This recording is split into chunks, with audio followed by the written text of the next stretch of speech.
Good evening, everyone. It is 6 o'clock, so I am going to start the meeting. I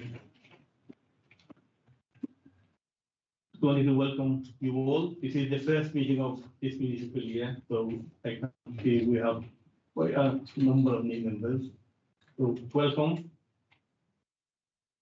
And if I can just advise that in the event of a fire alarm, everyone should immediately leave the building to the nearest door and assemble in the car park near current site.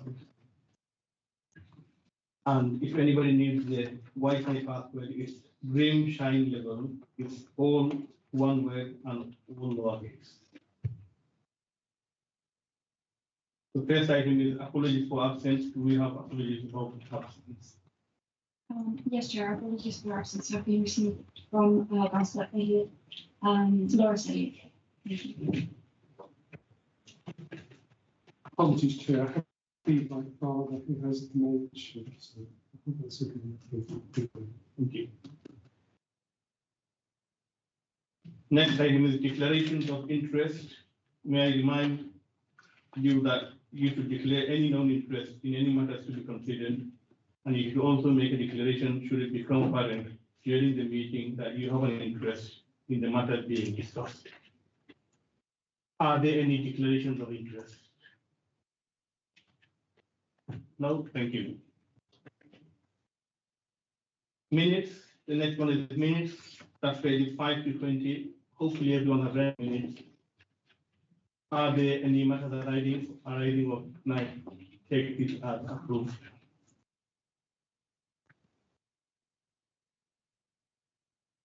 No. So as your own silence, take this as minutes approved.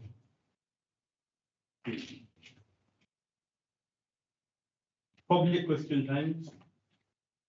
Don't think we have any public in here unless we have anything in written. Do we have any written public questions? Thank you, Chair. No public questions have been received. Okay.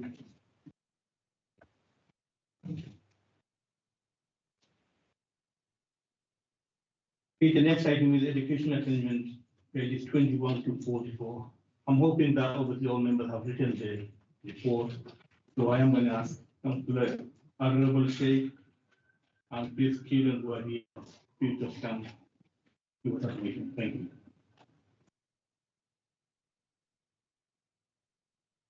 Thank you, Chair. Good afternoon, everybody. I hope you've read the report that is prepared in front of you on the educational attainment outcome.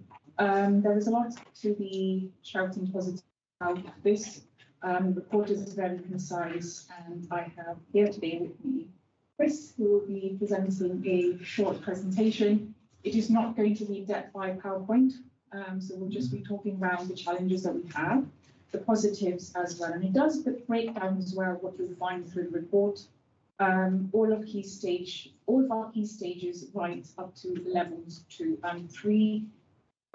There are improvements, of course. No report and projection of where we want to be is complete without understanding our gaps. We know where they are, and we have a joint work already embedded with our schools and academies as well to be able to make sure that our children and young people are in that journey with us. So I'll let Chris present the report and we'll take any questions after that. Thank you. Good evening. Thank you for the opportunity to present this report. I'm going to do so quite briefly, but I do want to take a little bit of time to explain what the council's duties are as a top-tier council in the area of education. We are not responsible for school standards unless we're intervening in a maintained school, and none of our schools are subject to any intervention. So we're not directly responsible, but we do create the conditions for schools to do better or worse. And very often, how schools are performing is a reflection of the support and challenge they get from the council. So I want to be clear, while we're not directly responsible, they are our schools, they are our children. And as the corporation responsible for the area, we are too. Just to outline what our duties are towards education, there are 6. A champion for parents. That means if a parent's got a problem with the school, they can come to us and get help, support and challenge with the law and so on. A really crucial one, encourage good schools to we should never expand the system with a school that isn't good or outstanding.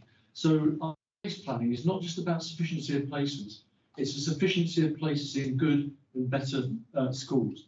We coordinate admissions to ensure fair admissions to all schools, even when there's academy, and we act as a champion for vulnerable children, particularly not solely in the area of special educational needs and children who we care for. There are other groups we're particularly interested in the disadvantaged, which is children who have free school meals or a so-called EVER 6. Now, while we're not responsible for school standards, there was an Act of Parliament in 1996 called the Education Act 1996 that had a section 13A that doesn't make us responsible for good standards, for high standards in our area. And with all of the Education Acts, that's never been repealed. So to come on to the part that you're actually interested in, which is, okay, what should we recognise as really good performance in Swindon? Really gratifyingly, early years foundation stage, which is at 5 years old, we're above national, we're above statistical neighbours. This is a really good indicator for how children are going to get on through the system. Because if they're overachieving at foundation stage, that you can predict that all of the things being equal, they will do better at Key Stage 2, better at Key Stage 4, and better at Key Stage 5. Key Stage 2, writing and maths, which is the key indicator at Key Stage 2, looking at the 3 tests, seeing that pupil reach the required level in all of them. We're better than the regional average, and we've got a very good recovery from the pandemic, much better than our comparison. Key Stage 2 reading, again, we're good. Key Stage 2 mathematics, and grammar, punctuation and spelling. 4%, 3 points higher than statistical of the Southwest, and a very, very good post-pandemic recovery. You'd expect that because the overall measure, reading, writing and maths, is good. We're also good in Key Stage 4 English and maths. Very strong improvement, and again, better than our comparators since the pandemic. Level 2, which is post-school, which is equivalent to GCSEs broadly, at 16 for the disadvantaged and non-disadvantaged have improved again faster than nationally. And then it's something that our peer reviewers noted last week. Our children with education and health and care plans do better than in the region, our statistical neighbours in England. And it's really something we ought to be proud of. Attainment is quite low amongst these pupils, but it's significantly better in Swindon than the comparators. Right. Some of the areas of challenge for us in the system are these. Attainment of pupils eligible for preschool meals in phonics. Phonics is the English approach to learning to read and write. It's done in all schools, and so it's a key measure how you get on in phonics, about how you're able to access the curriculum in primary. And we're not doing as well as our comparators in 3 stage children in phonics. Key Stage 4, Grade 4, of the 2 that you need in order to progress along with English. You can't do an apprenticeship without being Grade 4 in English and mathematics. So we're below in that. The percentage achieving level 2, full level 2 GCSE is a bit lower, and level 3, full level 2 by age 19. So there's 2 measures there. We're a bit lower there. Then what I'd like to go on to is slide 4, which is about Ofsted. And it's slightly complicated, this in secondary, but I'll start with primary. Our primary results in Ofsted are pretty good. Nearly 19 of 20 of our schools, and more than 19 out of 20 of our pupils go to a school that's good and better. There's a few boroughs that have 100%, but we've only got a handful of schools that requires improvements or in special measures, which is a really strong performance considering Swindon has had challenges in the last few years. So we're 5th best out of 16 local authorities in the southwest area in terms of the Ofsted outcomes, and we're in the 2nd quartile in England. So in other words, we're better than most authorities in terms of primary Ofsted, and it's a real tribute to our primaries. And I will tell you, it's not in the report, but I've seen the best primary school I've ever seen in England, and I've been in this trade for a long time, in Swindon. It was truly outstanding looking around it, and it's East Whitchall. I was absolutely blown away by the curriculum, by how consistent the message was, how the children were obviously looked after and happy. It was a truly uplifting environment. So in secondary, while it appears to be a slightly less good picture, i.e. slightly fewer than 4 in 5 of our secondary schools are good or better, that doesn't compare well with nationally or the Southwest. The but there is actually, when you look at the actual Ofsted results in Ofsted, you'll see that 2 of our schools have no Ofsted rating because they were inadequate schools that were taken over by an outstanding trust. Now, while that they have no Ofsted rating, Ofsted still keep the rating for an area. So the Academy Trust doesn't have the rating, but the local authority does. So as far as Ofsted is concerned, we've got 2 schools that are inadequate. As far as the trust and the schools are concerned, there isn't. So if you rebadge that with taking those schools out, which is quite legitimate, actually 9 out of 10 of our secondary schools are good or better.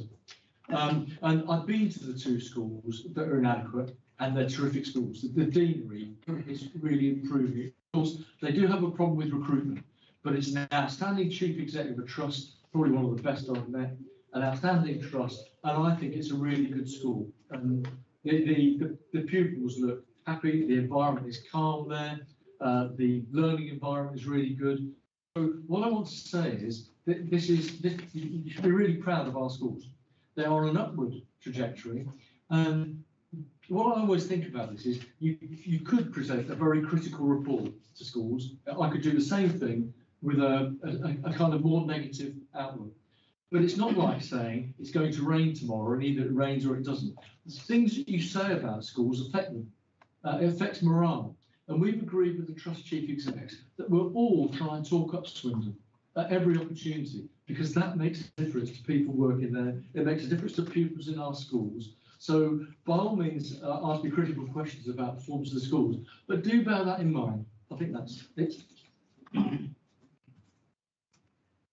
Thanks very much. Thank you for the report. And of course, obviously, we have to talk Swindon of the road out on that. And I'm very impressed that obviously Swindon is above national on the primary level, but obviously not so good when it comes to secondary level. So thanks for the report. And I'll go to the committee members first to see whether they've got anything to say. Councillor Wilson, I can see your hand first. Thanks for the details you've given today. Is there a large difference between the best performing and the worst performing schools? That's not picked up in the statistics. I mean, sort of, are some schools way ahead of others, depending on location and demographics all the time? Yes. There is a big difference between the best performing schools. In virtually all authorities, there is, and it often depends on location, but not solely that. Schools in challenging areas, often in the city areas, with a population that's characterised by high free school meals, higher instances of SEND, higher instances of second language on accessing school, often it's more challenging. And that is seen in Swindon. So yes, some schools are better performing. Okay, and what are you doing in talking to the schools to suggest what ways are you looking to boost the performance of the worst performing school in partnership with the schools themselves? So what we're doing about that right now is we've appointed a very talented and able head of school effectiveness called Quality Education. He's just come from Ofsted, and he's been the head teacher himself. And he's starting a really new engagement with our head teachers. The head teacher groups are going around to schools individually. The academy trusts have agreed, pretty much uniquely, to involve him in school improvement. We have no role legally in school improvement in an academy. Academy is inadequate. It's a matter for the regional director, and they can refuse entry to the Director of Children's Services if the director says, I'd like to come in to talk to you about school improvement. So what we're doing with these schools is, first of all, we've invited them to give a resource that's free at the point of delivery. It costs us money. We're not paid to help academies. James has been really welcomed in the Academy Trust, and then we're holding them to account on other things that affect performance, such as children with special education needs and their attainment through their EHCPs. We're challenging particularly on permanent exclusions. often the most vulnerable children. Of the worst performing schools, how many would you say are there of them in Swindon, sort of where the performance is below average by some margin? Yeah, there are two different questions there about poorly performing and below average. Because a school that's below average can be extremely highly performing when you look at the contextual data of its children. I'm really not equipped to name at this committee the number of schools that are, as you would say, are underperforming. If I could, I would tend not to do, because this is a general report and this is being recorded, and I'm just saying the names of schools can create a difficulty of that school. So I'm quite happy to have a private conversation about the performance of all our schools. I've got all the data for every school, but I think in a forum like this, I'd rather not name individual schools. Thank you, Councillor Wilson. And we just stop the debate here, and obviously, if you are going to say something, and you will come to the chair. That's it. Yeah, I've just got one more question. One more question, obviously, if you And can, then, we have one give more. everybody a chance. You mentioned, you mentioned one school, which I won't bring it up. In terms of the balance between grant retained schools, the council has an interest, free schools and academies, what kind of numbers have you got in each category? So we've got 78 academies and 12 maintained. I was just going to come and say that, I'm glad you did. One of those, they're all primaries bar one, which is our pupil referral unit. So 11 primaries, one pupil referral unit. All the other primaries are academies, mainly an academy trust that are multi-academies. We've got 12 secondaries, of which 8 are in trusts and 4 are single trust academies. So are there currently only 3 schools? There's talk of one in Newstead College. No, we haven't got any free schools at the moment. We are applying for free school funding for the DfE. Currently, we've been unsuccessful. We need many more school places in Swindon. It's an expanding borough, and so far we've had. Sorry, Councillor. I was just going to say, it is something we are working towards, because we know the demand that there is in housing around needs to meet. Can you that. put your mic on, please? Oh, apologies, Chair. Can you take your mic off, please? The demand for schools needs to match the ambition to build houses, Councillor Wilson. But it doesn't allude to the work that the officers are already doing with the applications for free schools, to also support the budget deficiencies that I'm sure you're aware of. Well, the final question, if I may, just a quick one. What's the borough's position on free schools? The government has suggested it's less keen on free schools than the previous government. So what's the borough's attitude towards free schools? Do you want to do the policy position on I this? do. We are quite proactive, Councillor Wilson.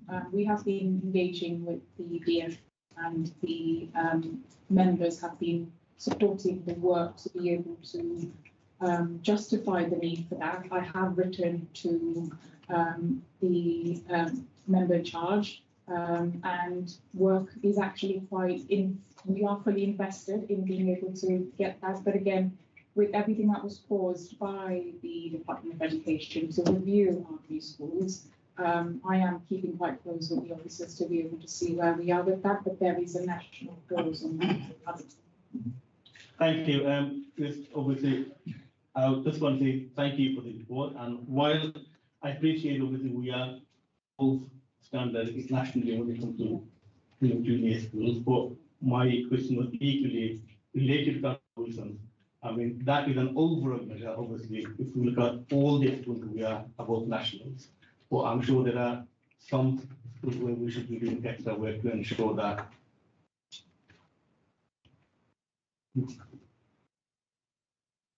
Councillor Parry? Thank you. Just to support Councillor Wilson as walked out of the room, I do think it's a fair question to ask how many schools are underperforming.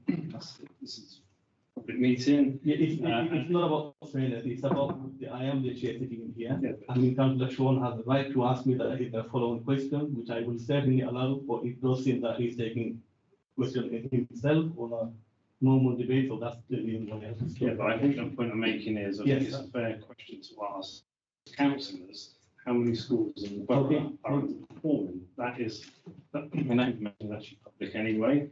We're not asking schools to be named, so I think that's a fair challenge. I would like to hopefully see that answered. I do have a question, and it's maybe it's a technical one. On Appendix 4, there's some data missing, like with English. Is there a reason for that? When it's it wasn't actually. I compiled these tables from the DFE, and the DFE had not updated the create your own tables. If you go to the create your own tables website, you get this by quite a long series of keystrokes, and it wasn't there. You're quite right. There are certain categories of the 23, 24 weren't updated.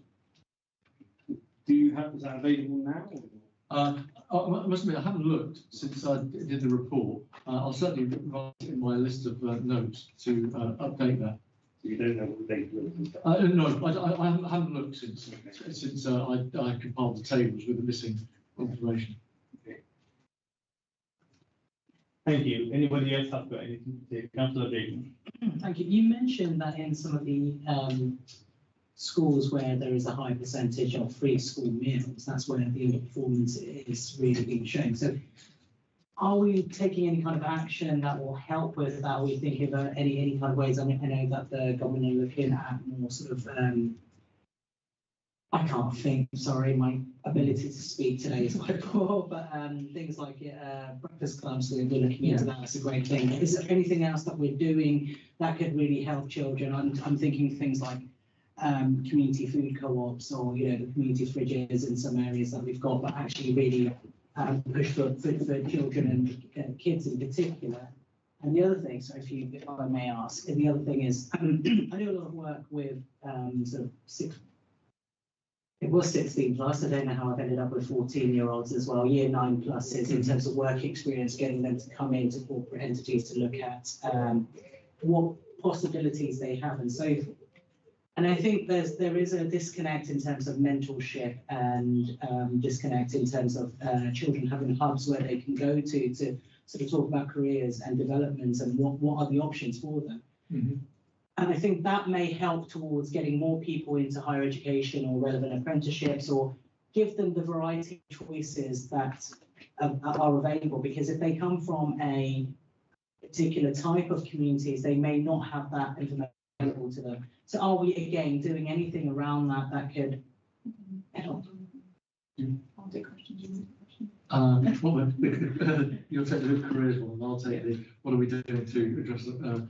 So your first question referred to what are the things that we're doing with schools in terms of preschool meals.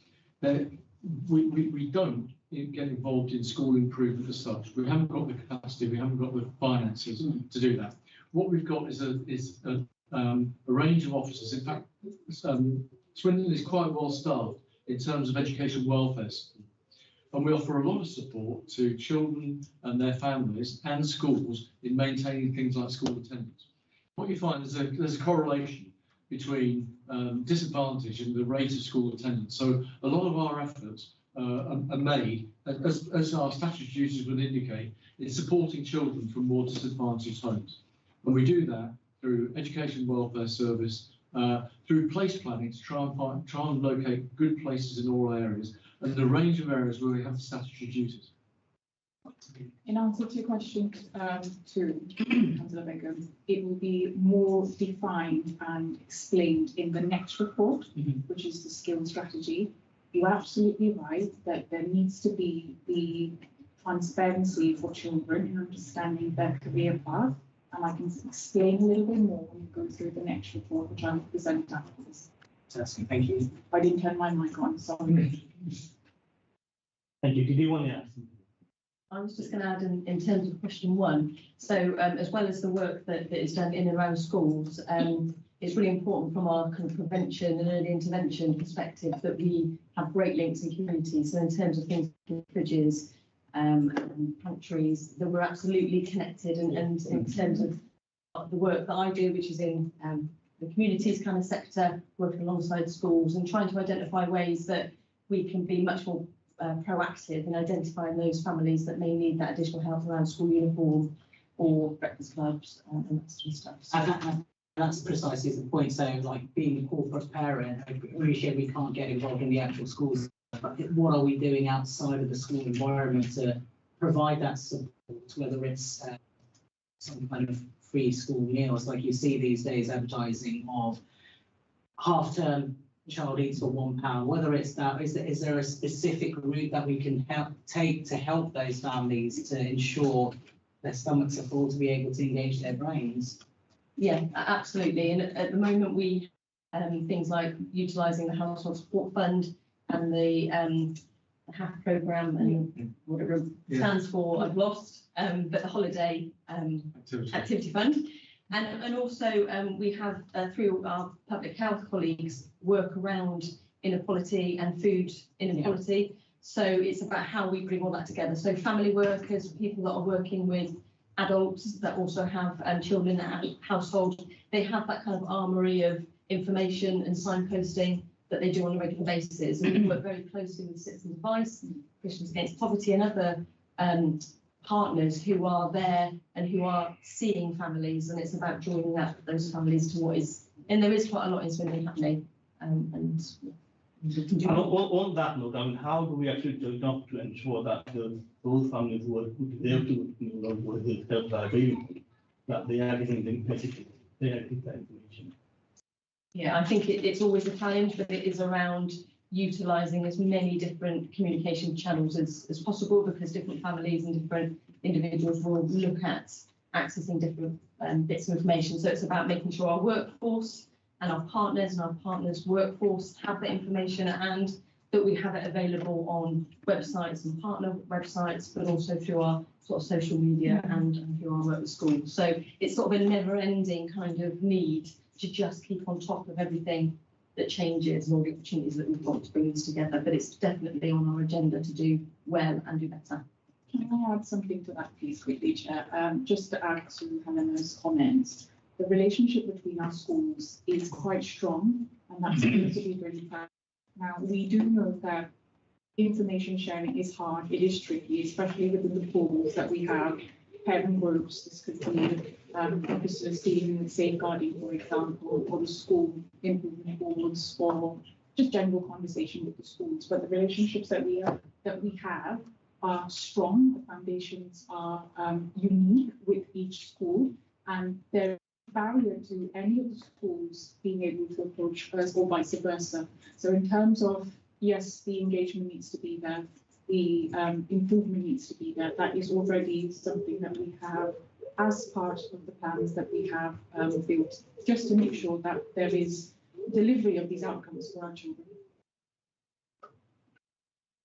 Councillor Parry and then Councillor Watts. On Appendix 7, on the SEN and the HCC plans, why is that being dropped? Why has it gone down? Well, I don't know the reasons why they've gone down a lot of years. With a group like children with EHCPs, the cohort size is quite small, and it's rather like measuring the attainment of children who we care for. In one year or another, the size of the group is not like a size of a cohort in a mainstream school. So the particular characteristics of those children can mean that the school is doing equally well, but the children do better or worse, depending on their individual profiles. Councillor Watts. Thank you. Attendance obviously has a critical role to play. So is there anything more we can do to secure attendance?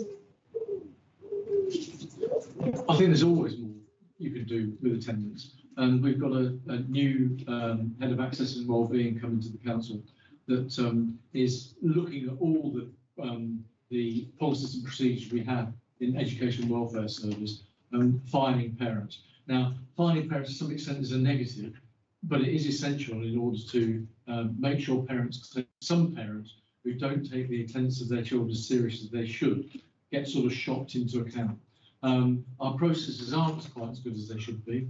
And I want slightly more output from our services in terms of the support for children and their parents to raise attainment, because it's still slightly below national average in Swindon.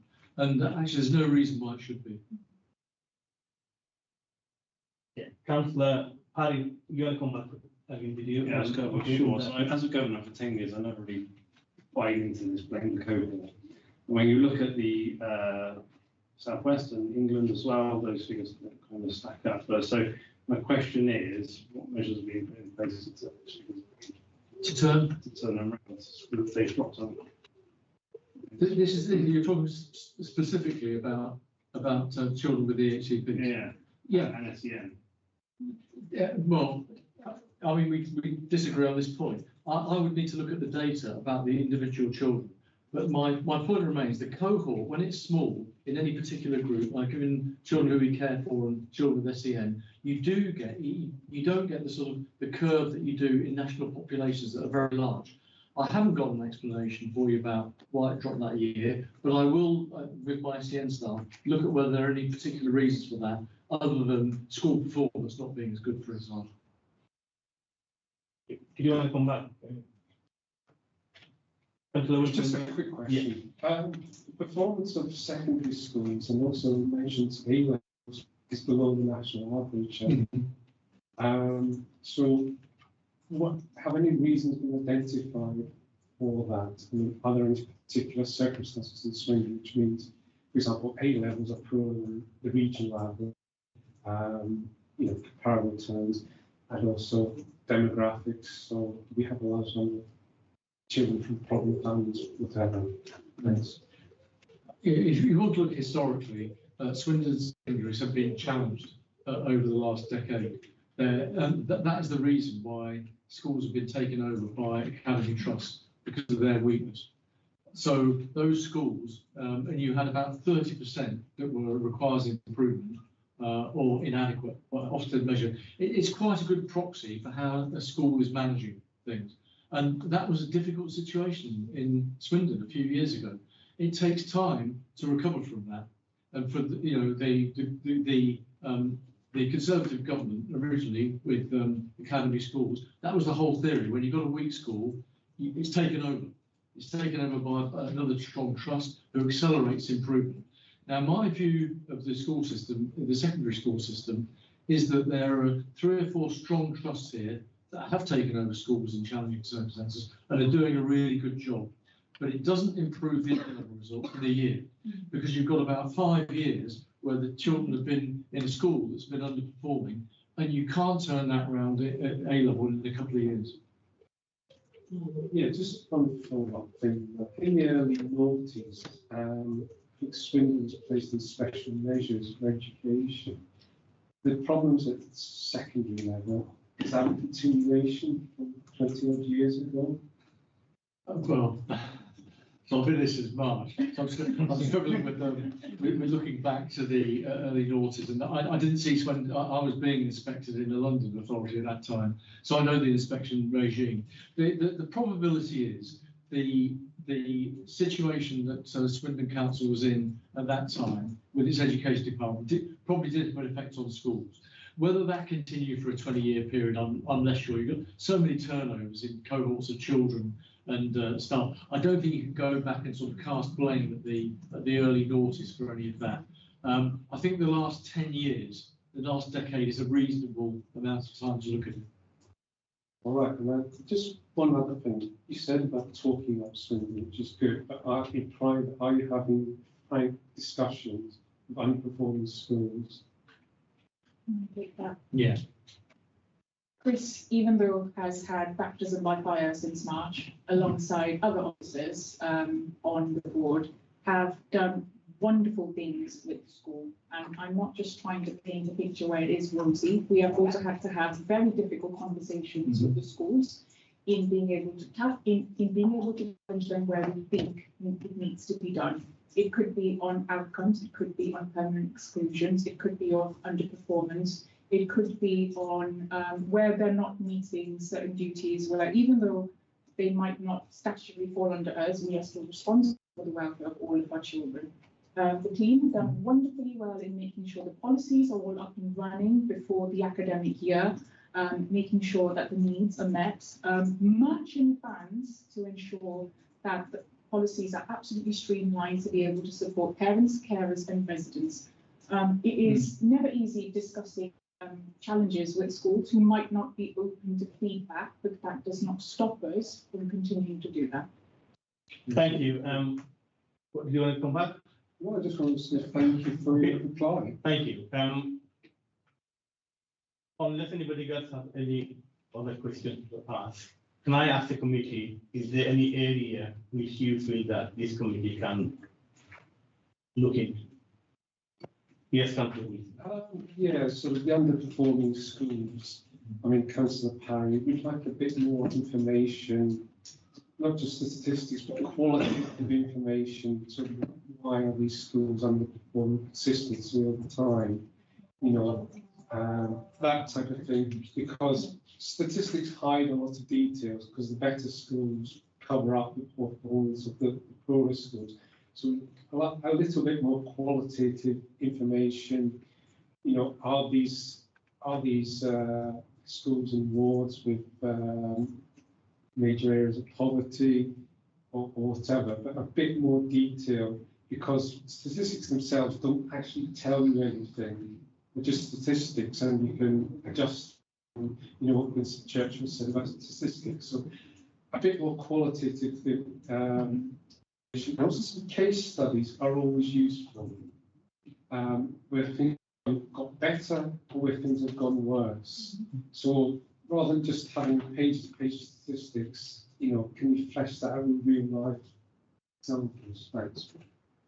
And how would you like that report to come back? Would it in written, or would you like this committee to sort of come up with that way looking into it? Yeah, I mean, maybe. Obviously, we could talk about the work program, but maybe you could come back to us, say, in a few months' time, say, beginning of next year, on the underperforming schools. What's, you know, why do you think they're underperforming, and what can you do? Because the idea of scrutiny committee isn't to give proper stamp everything and then get a good write-up in the advertising. The idea is that if we tackle problems now, then be less of a problem in 5-10 years. So, you know, Joseph from the advertiser isn't here today for whatever reason from holiday, so we can talk rather more openly than you know, on other occasions.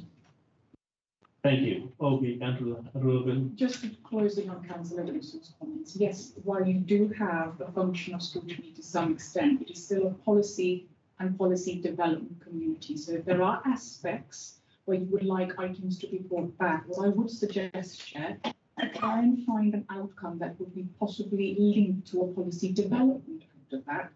As you'll be aware, Councillor Wilson, we do have an adult and children's school team meeting that takes place where we are scrutinised, but perhaps the feedback that you do or would like to come back is linked in tandem with the policy that you see you can implement, and that could be a strength for your bow as well. I think the outcome we would like is basically disadvantaged school and to increase the performance. That's the outcome in terms of policies. That's what we want. Yeah, and that sounds to be a comment from Councillor Wilson. But obviously, we want to see where those schools are not performing so well, whether in a year's time we can see better performance from those schools. Yeah. Going back to the Parry. I was going to say we can add on about reviewing the policy and see whether it conforms to the performance we're looking for. Does it actually deliver what we are expecting to do? That would be a good joint outcome of both to see we are working together in sync. So shall we say we note the report today, what we expect the report back in about 6 months? So that sounds okay? Is that a little bit too short? Should be done. Thank That's you. achievable. Thanks very much. Thank you, Chair. Thank you, Councillor Rogan.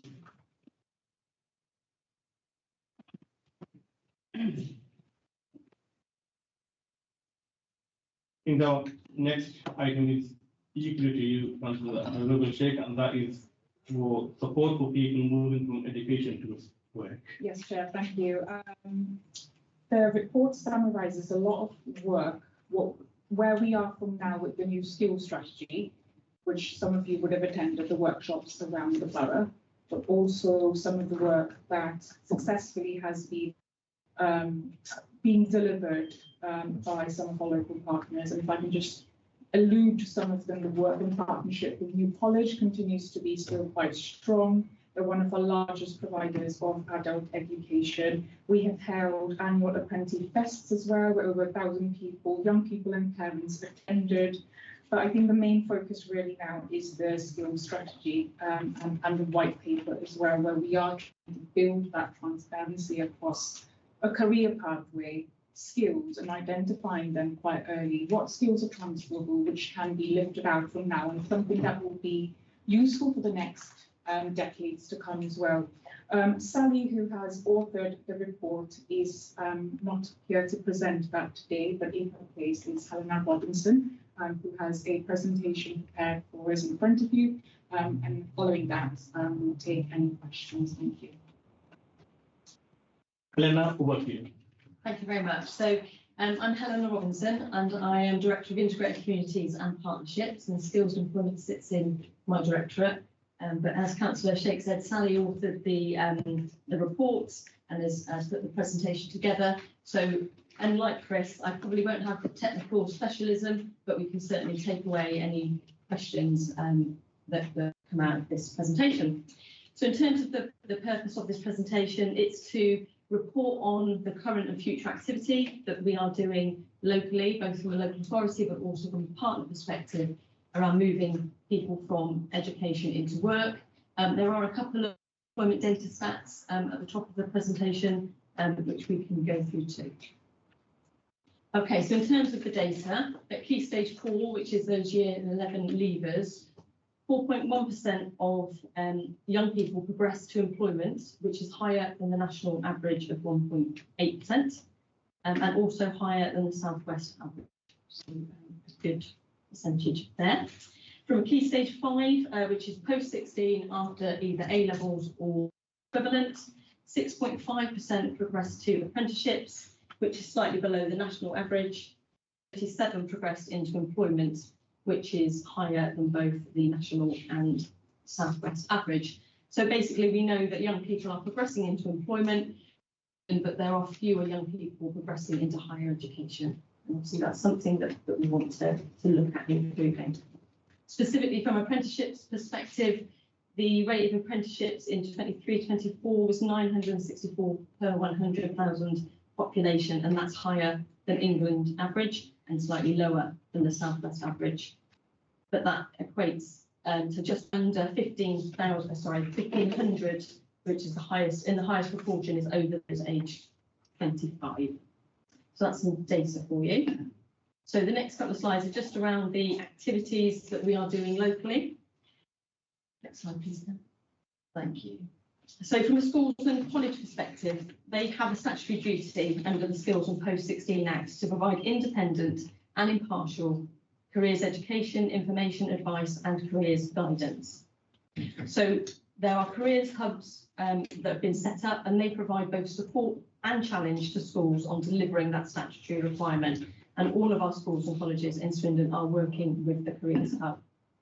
So there are requirements set out as part of the statutory duty called the Gatsby benchmarks, and there are 8 measures within that benchmarking, and they are stable career programme, learning from careers and labour market information, addressing the needs of each pupil, linking curriculum learning to careers, encounters with employers and employees, experiences of workplaces, encounters with further and higher education, and personal guidance.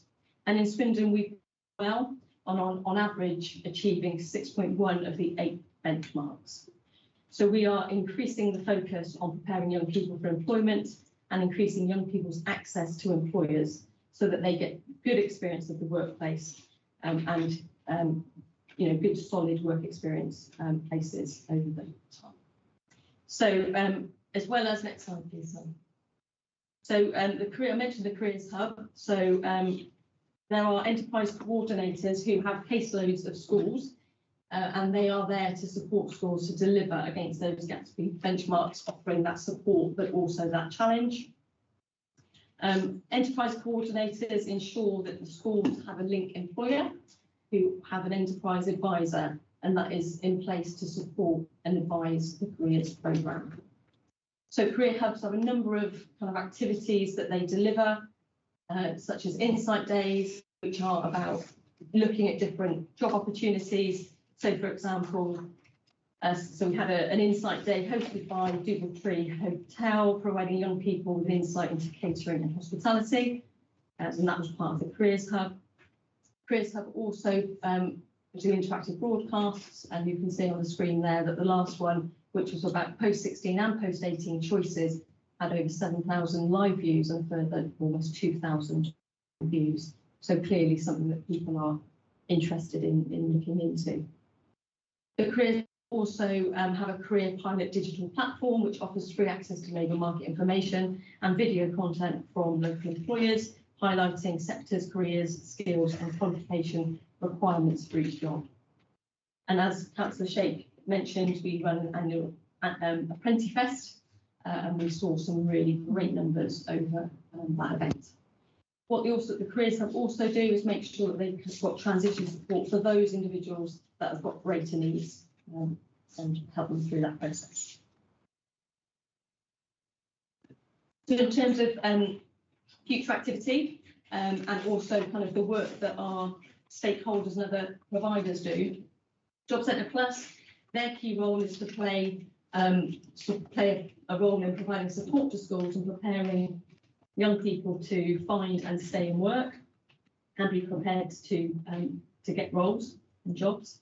They hold the budget programmes to address specific needs. This includes job search assistance, training and development opportunities, and support for those looking to start up their own business. The National Careers Service is a nationally commissioned service by the Department of Education, and it's delivered by an organisation called CTEC, and that provides both a universal service, which is online, but also a face-to-face service for priority groups. And priority groups include those people not in education, employment or training. We also have a great deal of voluntary sector organisations in Swindon, and two there are mentioned: the Platform project, which looks at enterprise programmes, but also SMASH through mentoring and supported employment and at their new base in So in terms of internally, we have a team who specifically work with those young people aged 16 to 17 who are not in education, employment training, or those at risk of not being in education, employment training. The adult community learning team provide quality learning opportunities to develop knowledge and skills that enable individuals to progress in life, work and support their well-being. Courses such as digital skills, maths, English, employability, health and well-being, and English for speakers of other languages. So currently, this academic year, we have seen 417 learners go through that process. So the council also coordinates Project Search supported internships, working with New College to deliver an on-employer premises opportunity with a tutor, a job coach, and that involves individuals learning the way of work and those skills that are going to help them to progress into paid employment. We've currently got programmes here at Swindon Borough Council, at Great Western Hospital and at Amazon. So that's that. And then, sorry, the final one on that slide, sorry, Kat. Officers, we've also organised and coordinated a paid internship pilot for care experienced young people as corporate parents, funded through the UK Shared Prosperity Fund, and we've currently got 5 young people who started the programme this month. And then in terms of those kind of horizon scanning, the Great Britain Get Britain Working white paper is around supporting residents who are unemployed or economically inactive. There is also a youth guarantee for people, and the intent is to join up the Job Centre and the National Careers Service better nationally. So locally, we do see opportunities for young people to understand how they can access career advice and progress into work. Get Swindon and Wiltshire Working Plan is kind of our approach to the Get Britain Working white paper, and really focusing on our understanding of labour markets and local needs. Connect to Work is a programme of work that really focuses on supporting residents who have disabilities, health needs or other additional needs, working closely with public health on that programme of work. And there is a real kind of to make sure that this work is joined up. So in the skills strategy, some of the feedback that we received was actually people don't know where to get information, that it's not joined up. They may get information from their school, which is then different to what they may receive from other places. So how can we make sure that we join up the offer and the access to support young people currently not in employment educational training, but also wider residents looking to access skills employment.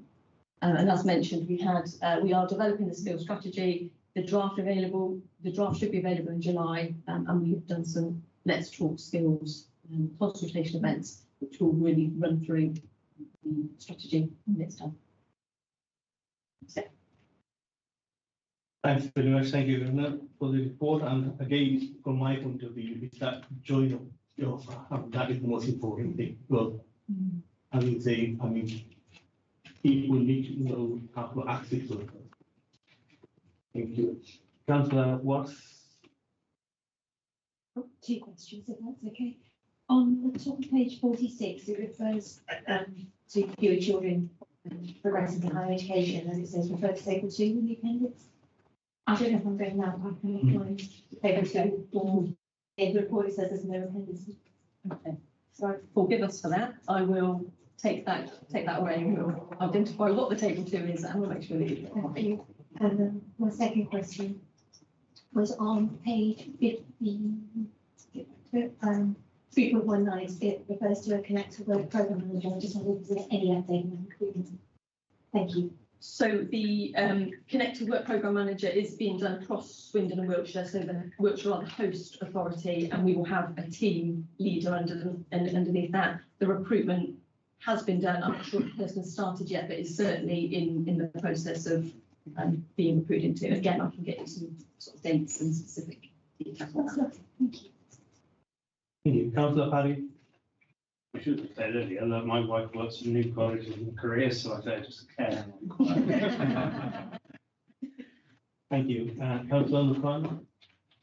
Thank you for the detailed presentation. Just a quick question. Do we get in touch with all the secondary schools, or do we do any workshops for them to explain what exactly is happening and how early it's does the agencies learn? The skills strategy, before the national sort of advancement on that, we did have a board with the heads of our schools that was joined up to be able to help us deliver for our children. It formalised through the skills strategy, and it hasn't seen additional with the support from the heads of the schools to be able to promote that. They do see the need for that, and they continue to support us with the skills strategy that we've had. We do meet them as well, don't we, to be able to present not just the ideas, but the data with what we're seeing, the feedback as well from our skills workshops that we've had. But they are very much involved in the conversations that we have ongoing. So it's all the secondary schools. Councillor Wilson. Thank you, Chair. And thank you for the report, the statistics, and stuff. I'll have a closer look later. One of the things you mentioned in the report is outcomes for disabled young people. That would include possibly those with learning disabilities, those with physical disabilities, and also those with health problems. I used to before I became councillor, I used to volunteer at Swindon Park, and there's lots of people there from disadvantaged backgrounds with disabilities, both physical and learning, lots of people with mental health. And there's lots of people there who are kind of like stuck in limbo. They can do lots of volunteering, but they've never made the bridge into the workplace. So can you just tell us more about your strategies to get those children into the workplace in a suitable environment? Yeah, and I think that comes back to that join up as well in terms of the work that we do with adults, adult social care and adult services, as well as children and education, and the whole prevention agenda is really kind of crucial. So so as part of the Get Britain Working and as part of the youth guarantee, which builds into kind of the adult offer as well, is around job coaches. So how can we upskill not only kind of, so there will be job coaches that are employed for that, are supported by the DWP, Department for Work and Pensions, and they will be outreaching into local communities, as well as having a base kind of more centrally. But also what's really important from our workforce perspective and our partners' workforce is that they're able to have those conversations. So how do we upskill people that we have who are housing officers, for example, or community services, for example, who can have those conversations about how easy it can go, or not how easy, accept the challenges that exist for people into work, but help them to navigate a way through that. So that will come out in the strategy in terms of a work plan around that specifically. I'm thinking more rather than using the jargon to train some practical examples. For example, having got people working at BMW, Zoom, or some of the other big employers in the town, rather than just using the jargon, can you give us some concrete examples that are not embargoed? I probably don't have any concrete answers. I can certainly. Thinking about just supported internships is a good example of that work. Yeah, sure. So the Project Search supported internships for adults with disabilities. So that's one example. And Amazon is an organisation that is supporting us. So we've got interns internally, but also Great Western and Amazon. So that's one example. And I'm sure my colleague Sally would be able to give you more information. So we can do some case studies around some of the work we've done and looking to do. That would be helpful. Yeah, some case studies would be a good thing, just like as in the previous discussion, because the statistics are a bit dry and they don't tell you very much. What we want to hear about is, say, someone who's moved, 18, 19, they've had problems finding and how the council and other agencies have helped them move back into work. Because there's quite a lot of people down at Swindon Park who fall into those categories. And they can do volunteer at Swindon Park, but sometimes it can be a bit chaotic down there. So giving them the skills, experience, qualifications so they can move into the workplace and contribute to society, which is the big problem. Because a lot of employers don't want to employ people with disabilities or special education needs. There are some good ones out there, but we need to sort of make it more common rather than a rarity. Thank you. And I was just going to add, in terms of case studies, we have got examples of individuals now working in the local authority who started as a volunteer, but then through developing their skills and working alongside paid staff with employed. So yeah, more than happy to, because you're absolutely right, case studies speak for themselves. Thank you. Councillor Princess Fernandez, followed by Councillor Anna. So in relation to, an example that has been given, say for example, Amazon and Great Western, do we have a set percentage that is being taken in consideration every year when it comes to children being taken? Or do we have that case studies will really help, because then we can see the percentage for the coming year, what we had expected, so then we can advertise it more or give more information to the other sources as well? At the moment, these are being kind of prototype and pilots and trialed. Absolutely, it would be amazing to get to a point where part of every is it's an intake and that's part of it. We're not there yet, but certainly the skills strategy will help us to influence businesses and other employers to have that on the agenda. So we're not there yet, but we'll be learning from these supported internships to say actually what works, where are the challenges, what else we can do. Can I just add to that as well? These are good questions. We didn't have the take up from Amazon before. And that just goes to say other employers are learning from each other, which is great, which is where we want our Swindon community to be.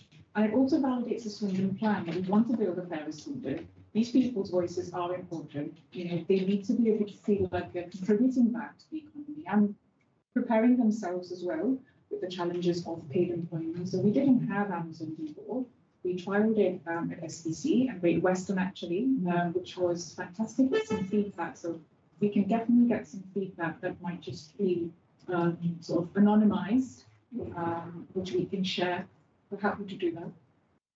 Thank you. So did you want to come to the table on Sorry. the microphone? Yes. Thanks. Emma Kane, Interim Director of Public Health, and I work closely with Helena and colleagues on the skills strategy as well. So I was just going to mention that I was watching in preparation for our SEND peer review last week, some really good video that's been put together about Project Search, and just in terms of the case studies that you're mentioning, I think that's a really nice way to look at them. So I think we could probably share the link to that. And it's a partnership, and it shows what's happened at GWH as well. And I think it's a great watch. Thank you. Anna. Is there a plan to increase the number of work experience opportunities for young people in local school? So I don't have a specific answer to that, and it may well be that Chris may be better placed to answer that, but we'll certainly take that question away and we'll get a response to you. Thank you. Thank you. Anybody else? No, in that case, we say that we note this report. Thank you, and thank you, Councillor.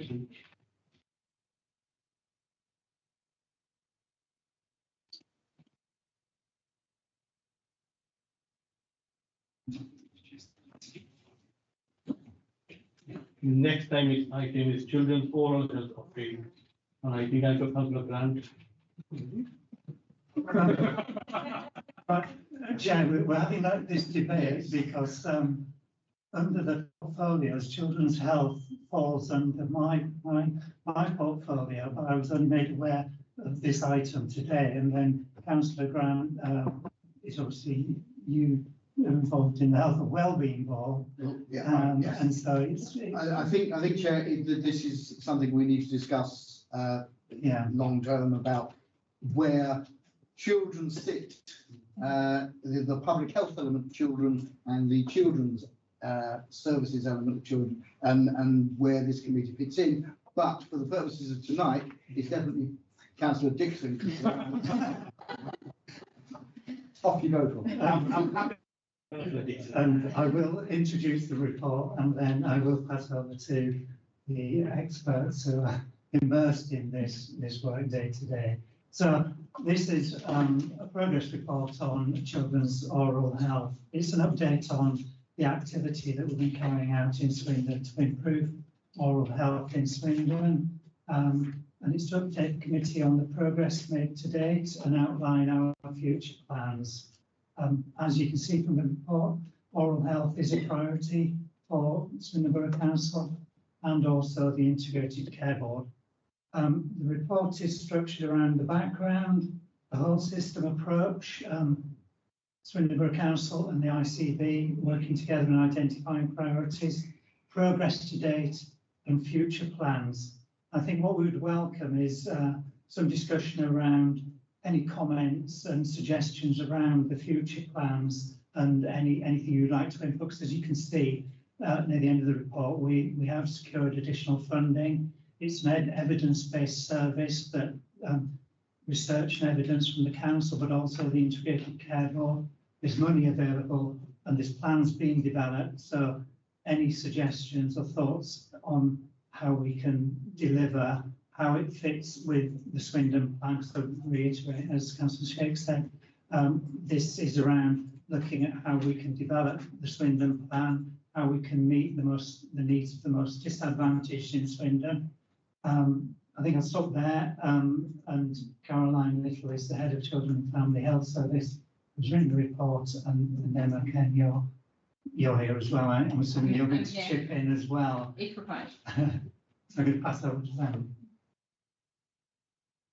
Thank you, Councillor Dixon, and I do apologise. We have had this conversation, haven't we, about my area being particularly tricky in surrounding both portfolio areas.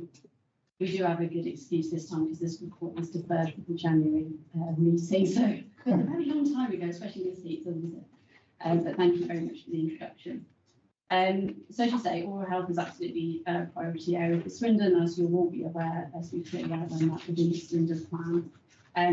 This is an area that was particularly identified through an oral health needs assessment that was completed a couple of years ago now. And one of the indicators we were particularly concerned around was the number of tooth extractions in children and young people. The other reason it's a priority in terms of the fair agenda is that there are significant health inequalities associated with oral health. And therefore it's something we particularly want to tackle from that angle as well as for our whole population.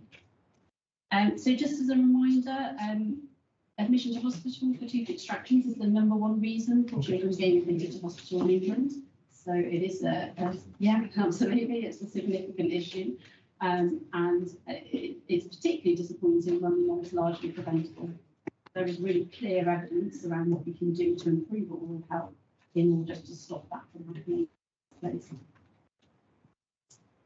So in terms of communities that are particularly at risk of poorer oral health, we know that that is much more prevalent in our more deprived areas, and also in people from minority ethnic backgrounds, and particularly from Asian ethnicity.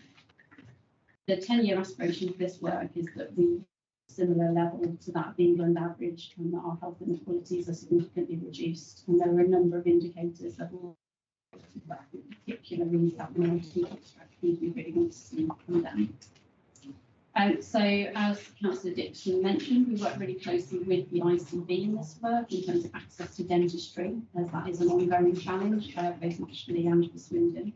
But today our focus on oral health elements of the work, and see if there are further follow-ups around access to dentistry, we can take those away. So in terms of our plan, just a little update on some of the progress over the past year and a half where this work has really taken up speed. So we have a fantastic public health specialist for oral health, Dr. Ambassador Joma Ibarra, who is a dentist by background and is just a fantastic person in terms of engaging with communities. So she has really rapidly got this work underway. I'm very grateful to her for her work and her support. So some of the initiatives that are now in place. One is around First Dental Steps. So this is a programme delivered by our health visiting teams at 1-year checks. So all children are offered a 1-year check around their child development. And at this point, they are all now receiving oral health advice and a toothbrush in hand. So the programme started in May last year, and by the end of February this year, we'd had over 1,500 contacts through that programme. There were also 6 children who were identified during that time who were referred on to specialist treatment. Another key programme is supervised toothbrushing. So again, there's a really strong evidence base here that this can make a significant difference. So this is where people dry brush their teeth in the school day. So it's a really quick and simple process. They're each given a toothbrush and toothpaste. They get that additional application of fluoride, and it is intended to be an additional 3rd application, although we know that won't be the case for every family. They spit in a tissue, and then it's a quick process. So this is focused in areas of highest deprivation. And currently we've got 66% of the identified schools signed up to the project, with nearly 2,000 students undertaking daily brushing. We've also, coming towards the end of a project that we've run jointly with GWH, who run the dental service, which is a specialist dental programme for people with additional needs and for children at highest risk, for example, our children looked after. Where we've been working with their dental nurses to go into early years settings, again in areas of highest deprivation, and where we have greatest concentrations of residents from minority ethnic backgrounds.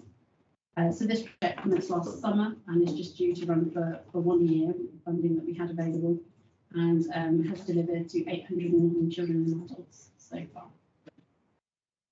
Another key piece of the work has been engagement and some health promotion activity with our minority ethnic communities and asylum seekers and refugees. So again, we know the national evidence suggests that these population groups are at high risk, and we really wanted to try and understand what was happening for those populations in Swindon, particularly as we have such diverse communities. So 21 settings have been engaged with to date. One of the key things coming out of that was the need for translated information. So we now have oral health promotion materials covering 15 different languages. And again, we've had delivery to 557 professionals and individuals by drop-in sessions, meetings, and other engagement events. So in terms of our plans to further develop oral health, First dental steps. So our aim is to deliver to 83% of eligible families within a year. As I mentioned, all families who attend the 1 year check get that advice and that intervention. And I had a look at our May statistics, and we were reaching 86.7% of families at the 1 year check. So we're exceeding that currently. We hope to maintain that.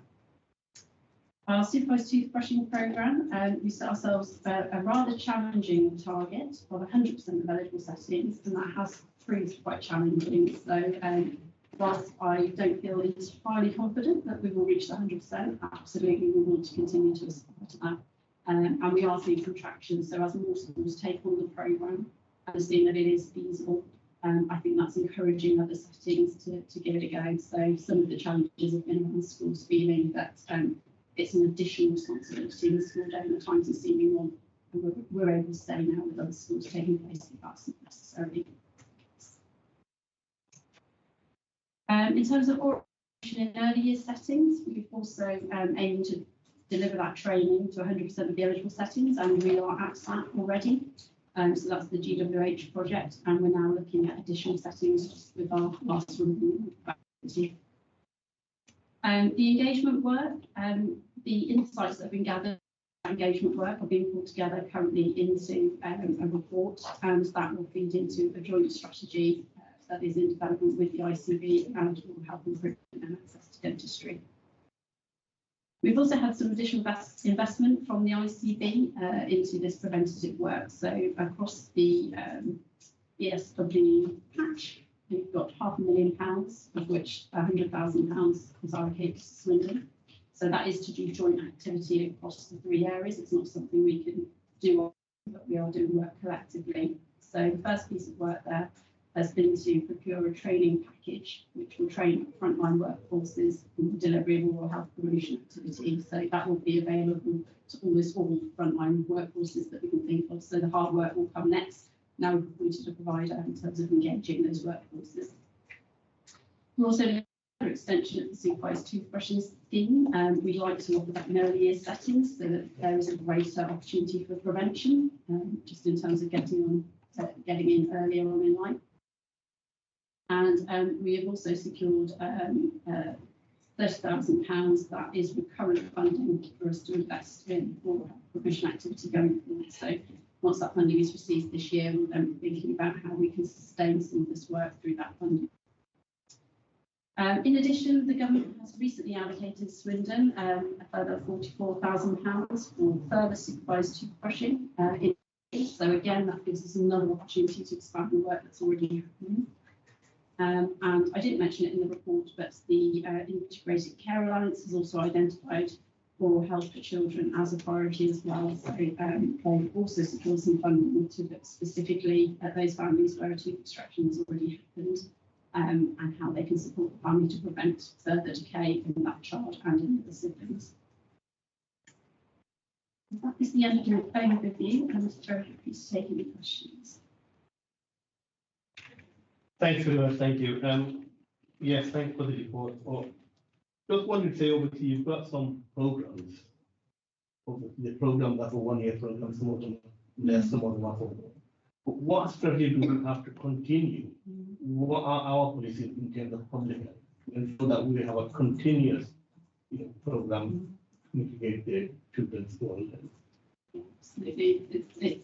That is the challenge. I think we've come at quite a fortunate time in the external investment to be able to kickstart a lot of this work. And I think being able to continue that in a sustainable way is a challenge in reality. The good news is having that recurrent money of £30,000 is something that is dedicated to oral health and it is recurrent. So that gives us some capacity to think about how we can best invest that in a flexible way to meet the ongoing need.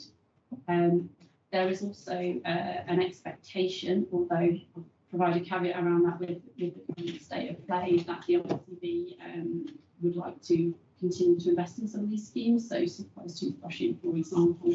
So some of these programs were established by NHS England with the expectation that they would be funded by ICBs going forward, but as I say, that's potentially, I guess, up in the air given. So as it stands, it seems that those one-off programs, we are seeing those children, whether it's 1,500 or whatever, it's a one-off we are seeing, but moving on to it further. I mean, there isn't a policy that they should be either seeing a dentist, or they will get the same treatment in 6 months time or years time. We don't have any policy of this kind. There isn't, there's a range of options, I suppose. So that 1 year check, there is no reason why we shouldn't continue that. So the money around those checks is the toothbrush and tax. The oral health advice should continue regardless. So that should be an ongoing program of work. Part of that oral health advice is trying to support families to register with a dentist. So where they do so, obviously they're children invited to their regular checks. The challenge, of course, is not the families are able to register with the dentist at the moment, but ideally that's the place where people are getting their regular checks as opposed to advice.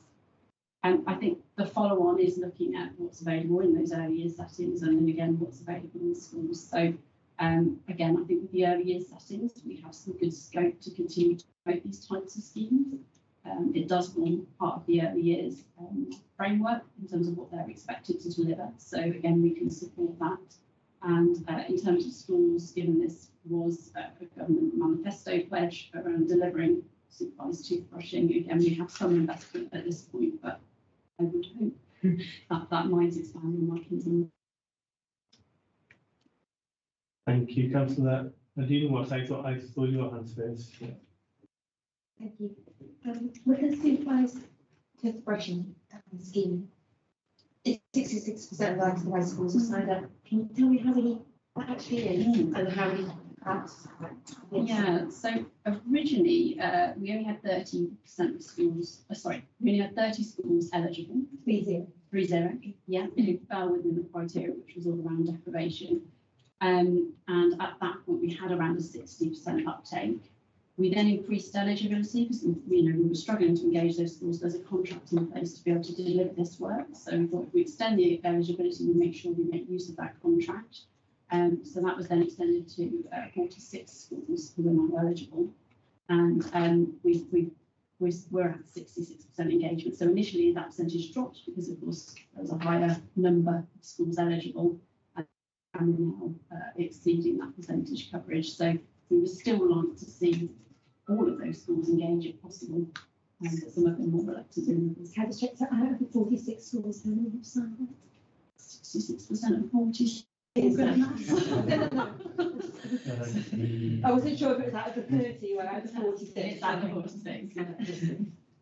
And are there any case studies available that you could say, or like go to schools where it is working? Yeah, absolutely. There's some really good media coverage. I don't know if any of you have seen that actually in Points to Us. So again, that will be a good example to send around so you can see the work happening in the local school and hear from the teachers about how that's working. Is there anything that's real careful that we do to promote it? We can find out which ones haven't signed up. Yeah. Yes, please. So if as I say, this isn't a universally available programme, and again, I can provide that information around which schools specifically are eligible under the programmes, but if any of those schools fall within your remit, either as a governor or as a councillor or in any other way, then yes, please, that would be really helpful in terms of promoting the work. I think, as I say, the challenges are around not feeling that this is their responsibility, understandably. Of course, they're there to educate their children.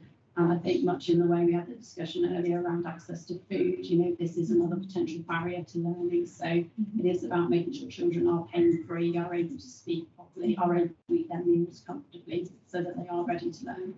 And the second pushback is around time. So there is a perception that the school day is very busy. Of course it is, and this is something else to implement. But as I say, hopefully we're starting to bust that myth, as it were, as more schools get involved and finding it easier to implement. Yeah, I just echo that. I think I was provided with a list. I think in February around 10 of the schools that weren't engaging, and it's that they don't see it as their statutory responsibility. But I did sort of look and see where councillors were school governors. I think this perhaps if we can provide you with a list of the schools and we can see if there are any schools where connected, where councillors are involved, we could maybe use some of that pressure. I know Councillor Cook in Bolton did say she was interested in working with helping the school there and actually running the sessions herself. So I don't know if we need to join that one up, but I think there's an opportunity there because it's just it's important, but the school, it does link into the children's educational attainment as well. So we need to sort of support the schools to see the benefits there. Thank you, Councillor Parry, and then followed by Councillor Wilson. Yeah, I mean, just first of all, she acknowledging it is quite shocking the results is 2/3 worse than what South West is. My question is, if we got all the children to the dentist, is there enough spaces for them in Swindon to go to the dentist regularly at capacity? This is more of a question for the ICB in terms of commissioning responsibility for dentistry, but the short answer is no, there aren't enough spaces. What the ICB are doing are looking at incentive schemes to try and encourage dentists to particularly have children on their books in terms of NHS patients. But that absolutely is a national challenge around access to dentistry. And therefore, you know, if we can get this oral health promotion advice in early and it's acted on, that will work. What it doesn't do is necessarily pick up those early signs of decay and then to prevent issues. No, that's my concern, if I'm honest with you. And I think I appreciate all you're doing. It's the right thing to do, but ultimately it's a sticky pass-through in the situation because the children, my adults as well, to be able to go to the dentist regularly, especially probably more important than children, because they don't pick up these problems early on, aren't they? And so, to me, if I'm honest with you, and it'd be interesting, do you know, like, if they all went, what percentage would it be able to get in? Do you know those figures? I don't know those figures. We do have access to the data around the percentage of children who are accessing an NHS dentist. Not to top of my head, but I can certainly get that data for you. So I would like this circulated. Okay. Yeah. It's what we see, so percentage, how many children go in, what the gaps are in the spaces for children, and what the remaining children will be left with no dentist. Yeah. Okay, thank you. Thank you, Councillor Wilson. Oh, sorry, just before Councillor Wilson, just 1 second. Apologies, if I can just respond to part of that, which is, yes, we know that dentistry is an enormous issue, and I believe this committee has previously spoken with colleagues at the integrated care about that. But just in terms of the oral health promotion work, I would say that it's more than a sticking plaster in that, you know, even if we all were able to access the dentistry that we want, we still would want to prioritise this oral health promotion work because it is that, you know, prevention at really early stages. So I think it's really important that we look to embed that. I mean, just to come back on that, the point I'm making is, and I probably, if I picked out any councillor here, they probably wouldn't be able to tell you what percentage of children would not be able to access a dentist in Swindon. That's what I think we would like to know. Yeah. You know, and I support what you're doing, but I'm saying there is an underlying problem further on down the track. Thank you, Councillor Wilson.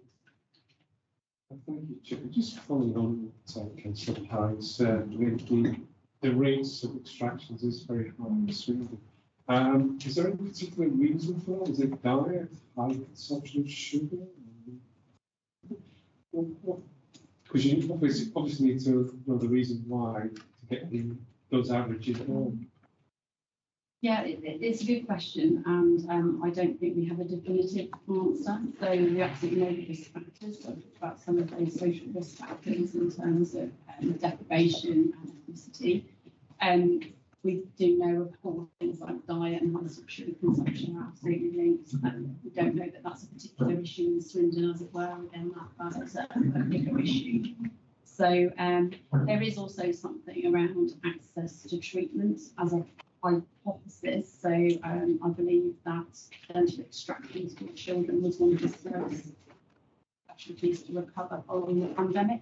The waiting lists were long, so there is an argument that could say Swindon is doing well in catching up on some of those waiting lists for other areas. I'm not suggesting that is the whole picture and that we don't have an issue. I think we do have an issue because we've got a number of indicators that suggest that. So I think it's a difficult question to answer in terms of specifically what's going on for Swindon. But I think having done that detailed needs assessment across a number of different indicators, it suggests that we need to do that targeted work. Sorry, but just add one more thing. The other thing we are doing is trying to work with GWH to understand who those children are who are having the extractions. So that's been challenging in terms of being able to get access to that data, but we are almost there. So we can then specifically look at who those children are and try to understand some of the factors surrounding why they're there. Do you want to come back? Councillor Wilson, do you want to come back? Yeah, you sort of answered what I was going to say next. It's understanding, GWH can help kind of people, because children are patient. Sorry, I've run out of mental energy. I have this thing every time in a meeting. I can go an hour, and then basically I have brain fog. So bear with me. So the thing is that GWH obviously can do with find out some background of the children, sort of their diet, is it ethnicity, is it certain parts of the town, so on. And then I think we'd be glad to hear about why Swindon has such high rates of decay and infection. The NHS access, I mean, being on various committees over the last 3 years, and that keeps on coming up again and again for adults and for children. Is there any indications from the government that they are going to put more money in to make the package for dentists more attractive to go NHS? Because the package is not attractive for the average dentist at the moment. So you get in Swindon, a lot of dentists have just come out of dental school, for example, and there aren't sort of any senior ones, because once they get a bit of experience, they're off to private practice to make more money. So is there anything that comes through the pipeline that you're aware of that could increase the access to dentistry in Swindon across the country? I'd suggest that we ask somebody from the ICB to come and talk about this specifically, because there is a significant programme of work looking at that, as you say, both nationally and locally, and they'll be able to answer that in a lot more detail. My understanding is that it is being looked at nationally, but there aren't any feasible solutions coming forward at the moment. But there absolutely are things we can do on the ground, and there is targeted work we can look at. So, for example, something we might consider, and this hasn't been agreed, but is outreach work. So, instead of expecting those children to be able to come in, can we go out to those settings where we know there are children at high risk, conduct checks, do fluoride varnishing in settings, for example. And can I just come back to the case study thing? I mean, in terms of reaching ethnic minority children where decay is hard, so can you give us some examples of some of the outreach work we've done? Just some examples. Yeah, sure. So again, to be clear, it's not my work, it's absolutely my colleague Ambi's work. So she's done a lot of the outreach work, and as I say, she's been out to a large number of sort of formal community settings and more informal groups. So ranging from places like the Harbour Project, where there's a woman and baby group, to more informal settings through churches and things like that. So there's been a whole range of activity. As I say, that is being added into a report. So again, I can suggest that might come back if you're particularly interested in those engagement findings, and that will be some more detail. Yeah, because every committee on the borough seems to come back to the free access to dentistry, so there's other committees as well. So hopefully we can do some along the government, we can tackle this, because it's a problem. I need to see a dentist myself. So I'm not sort of acquainted at the moment. So Yeah, and my son has been on since 27. Councillor Dixon, will you come back? I just wanted to come back on some of the data, because in the report, there's a link through to the Children and Young People's Health Needs Assessment 2024, and that's a 156-page report. And if you look at page 45, there is the percentage of resident children not accessing NHS dental services in the last year. And so it says here, look here, Swindon, nearly 60%, England, 45, Wiltshire 45, Baines 40. So there probably is an update from the ICB, because these figures are 2020, June 2023. So I expect there will be an update, but I wouldn't expect that the access has radically changed, or we wouldn't be having this intervention, would we? So I think that report is quite a useful one, and maybe sort of thinking about where the ICV fits would be a useful thing. Can I just quickly pass a quick comment? That's if you won't be long. Some of you who are mums of teenagers now will remember we used to have show-start programs where we had midwives who would sit down with you and ask you, when you see a first tooth come out, that's when you get into action. That's what I did with my 14, well, he's 14 now. But you'll remember that we had that back in the day. So there would be a generation of children who would have better oral hygiene, not perfect, but better oral hygiene than maybe some peers born recently. But we used to have that before, and we don't. And the question is, how do we get back to that? I mean, what can Swindon Borough Council public has done to get back to that, especially with our young children? And what can this committee do to help public health to ensure that what Councillor Jacob said, as soon as child tooth has been coming out, they are given access to the dentist. So that is exactly what the first dental steps programme is able to do. I think the challenge is we're not reaching every family through that contact, and that's where we need to do more work. So we need to understand who, whilst we're reaching a very good percentage and higher than the national average at the moment, which we're really pleased with. We want to be aiming for all of those. So trying to understand who we're not reaching at the moment and thinking about where we can improve access to that check to ensure they do get that earlier on. I think it's nurseries, I think, in early year settings as well, that we need to be out there speaking to, because there's lots of private providers that we do have radar of. So perhaps just starting to have those conversations with the early year settings, I think, is key. It's all building down from when they're maybe young, sort of you build good habits then, don't you?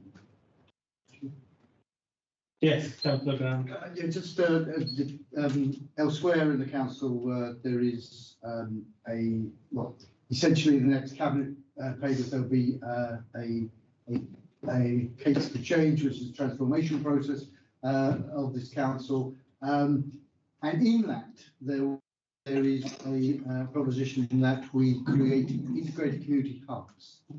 That is for a shorthand, the council in the community. So you have housing, children's services, adults, etc. within that community hub, so people can go to that local library is where we're starting to house these things. And I'm speaking to the Director of Public Health about how we can have clinical elements in those hubs. So on a Tuesday, every other Tuesday, or every Tuesday once a month, in Molten Hill, John Molten Hill, Pen Hill, the people of Pen Hill go, and hopefully, we could have some form of dentistry, or at least a medical professional who can advise people, and that I think is certainly the way forward for. Thank you. So in this case, I mean, is there a way where we can actually see that being part of our Swindon Borough Council policy, that obviously, whether it's a quarterly or a monthly, we do have a space where people actually can walk in for dental checkup purposes? Yeah, I mean, I think that there will be at least one pilot, certainly by the end of the year, if not more.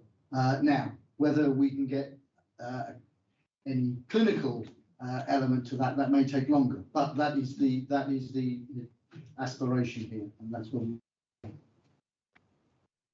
Thank you, Councillor Paddy. It's just coming on midwives really, because like, when I go back to the report, it says we're constantly above the average, and we're 3 times worse than South West. So midwives going or not is irrelevant, because that's always Swindon is always going to be high. So what I'm getting is that we need to have some measurable policies where we can actually measure a year-on-year success. And also, I mean, where the communities are being through. So it does seem that we can basically look into a task and finish to look into this bit further. Is that something you agree on, Harry? I'm happy for it, yeah, obviously. I mean, I say, I think we can monitor the data year on year to see where it is moving in the right direction. But I mean, say the point I was making was it's not the case of midwives going and changing, because it would be national. It's not national, so we have to accept that we do have a small. Yes, Brandon. Obviously the committee can do what it likes, and that will, and we'll come on to what we want to do. But primarily, as Caroline, Emma, and others have said, this is an ICB problem. It's not, we as a Swindon Borough Council cannot go out and start employing dentists and bring them to Swindon. Whether, if we go down the route you just suggested, Chair, whether it's not Emma and Caroline you need to be speaking to, it is the ICB to bring them here and ask those questions. So, I mean, I'd be happy for you to do that, but it's not a specific Swindon Borough Council Public Health Department issue in that respect. So, does that mean obviously we have to have another presentation on the ICB before we can progress towards the task and finish? That's entirely up to you, Chair. You're the chair. Nice to be involved. Yeah, could I just, I mean, because this is a sort of as a bridge between this agenda item and the following agenda item.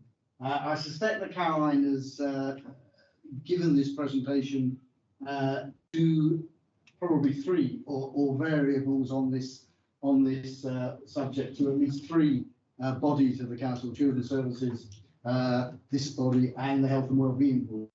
And I think that in order for us to be more effective, Chair, I think that there needs to be a conversation at a cabinet CMT level about which body is responsible to scrutinise the work of certain things. That I've got the Swindon Plan wheel in front of me, and it says improving Swindon's health is part of the Fair Swindon's brief. Well, so you're quite entitled to have Caroline here to do that, but it doesn't seem to make much sense that it's probably also Children's Services brief to cover children's health. So they'll be going. So there needs to be a discussion somewhere about who is responsible for what in these fields. I think in children's health, and I think in education, we need to have that discussion. But that's what. Yes. Okay. And just to say as well that although we're talking about dental health, I think we need to look at the wider determinations of health and disadvantage, and that there's other contributing factors where families are living in poverty, single parent families that are on lower incomes. There's multiple factors that are impacting on family health and how they deal with these things, and I think we need to look at some of this more holistically and not just focus on one element of health, because it is associated with wider disadvantage, and we know where there are areas of where people live that are more disadvantaged in Swindon as well. So I think a more holistic approach and a more holistic policy approach to how we address the needs of the most disadvantaged in Swindon, I think, is what we're trying to do through the Swindon Plan.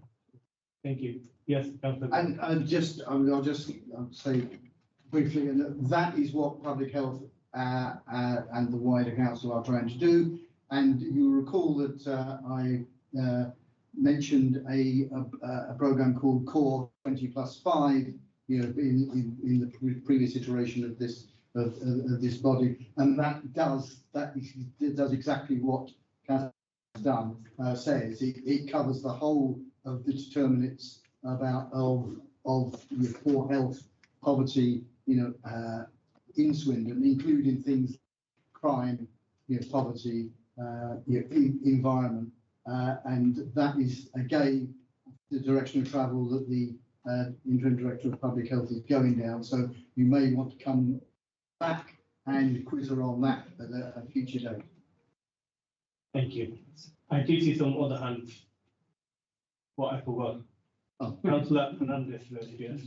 I just want to ask, what steps have you taken to engage families who are not currently in dental services?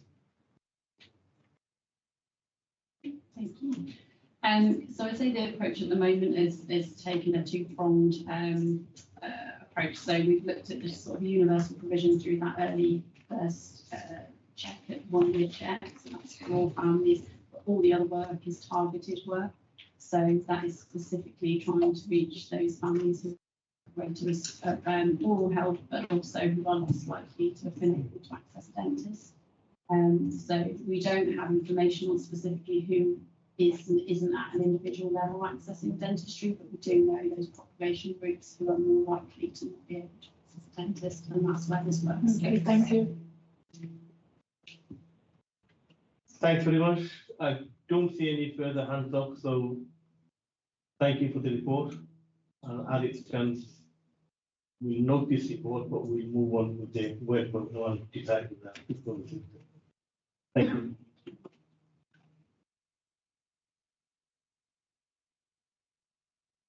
And the next item is work program. So I can invite members to see whether you've got anything in particular that you'd like to see on the work program. Yes, Councillor. I think in light of this report, it's quite clear that work being done with young people and schools, etc. But I think going forward, in order to sort of tackle some of the inequalities, it'd be good to see more being done. And I'm wondering whether we can focus on that in terms of diversity and ensuring that we're going out to some of the lesser socio-economic areas and providing the relevant support, whether it is through some kind of outreach work or whether it is mentoring sessions. I think, sorry, I'm really bad with names. I think you mentioned that we've already got some kind of mentoring hubs and so forth, but is there more that we can do? And certainly in terms of the council, I think it was October time, maybe we talked about a forward motion in relation to race in action in terms of what happened in the summer. We looked at what can we do there. Is there something we can do to connect up in terms of education and getting younger people into further education, higher education, into suitable training programs? I'd really be keen to look at that and sort of the poverty that's associated with ethnicity as well and social mobility.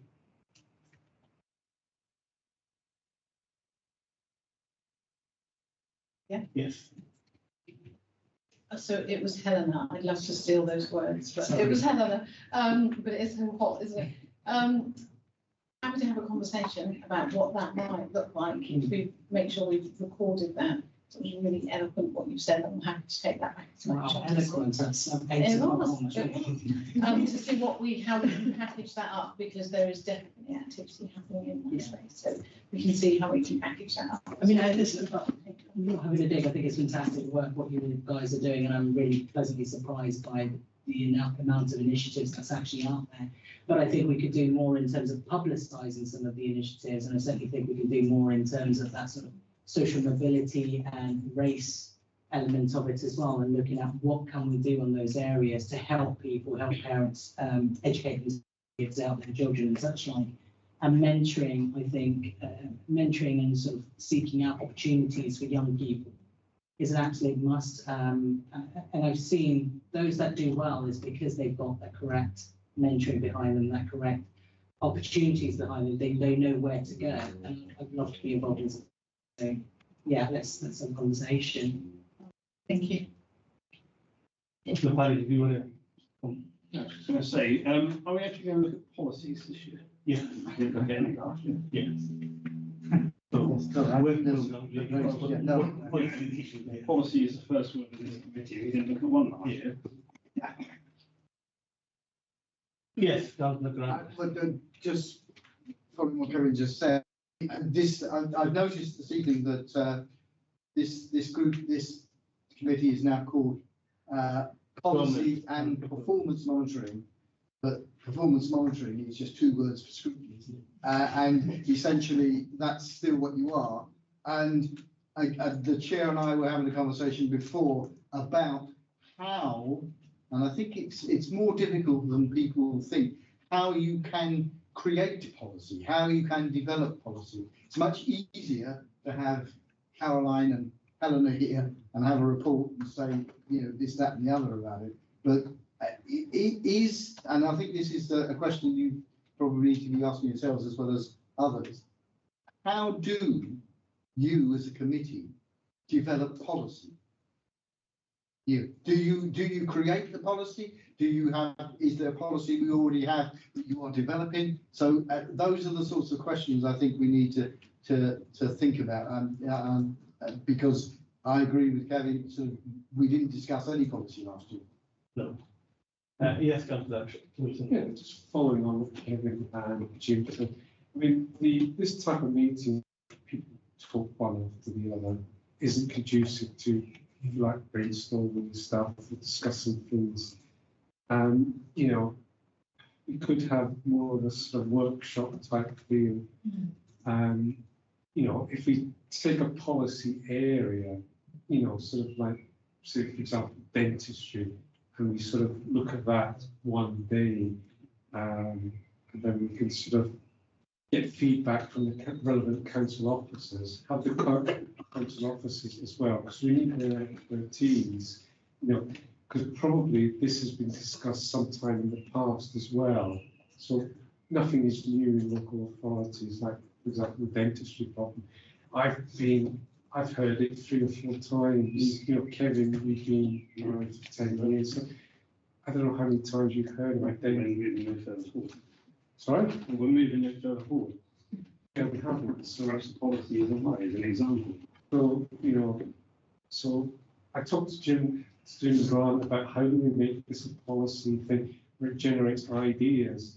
Did you get any feedback from Cabinet about how we could push this forward and make it a policy? Well, first of all, if I can talk on a wider basis here, the reason this committee exists is because Swindon Borough Council has a plan to make Swindon fairer, better, and greener.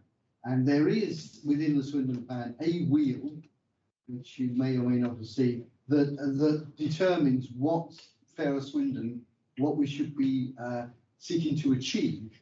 And those things, well, there's 3 things: stronger and safer communities, improve health and well-being, and improve educational skills. And within those 3 things, there are three things. For example, in stronger, safer communities, is how do we engage the community and get them to participate in what we're trying to do?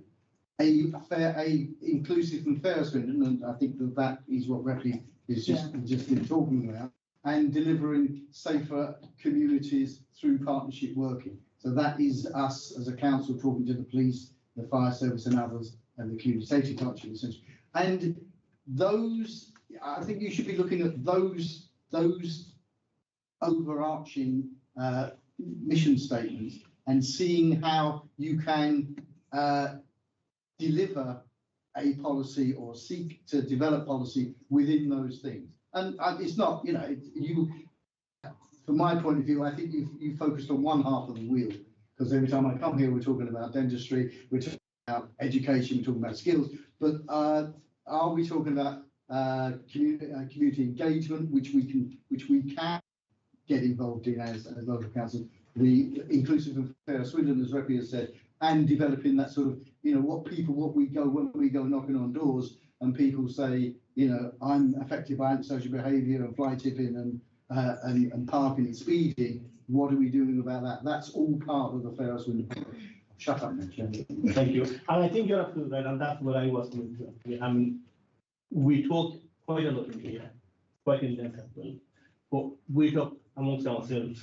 But the trouble is, as you rightly say, when we go out door knocking, we see people have different issues, whether it's parking, whether it's antisocial behavior. So it does seem that we have to work more with the communities. So it's community, how do we engage more with the communities? Community safety partnership, or look at our policy in EDI. That's true, but what I think is how this committee should work, and what Reppy has just said. You probably need to have a discussion amongst yourselves about what an inclusive and fair Swindon means, and literally a workshop as before we can determine what policies you want to go forward. Yes. Councillor Watts came in for me then. I'm just wondering whether it'd be possible then perhaps we look at the current existing policies to see what they are and how we can improve them. And then apologies, my disorganisation. I have sent you some ideas on what kind of things I personally would like to look at, including some of the stuff I just mentioned now.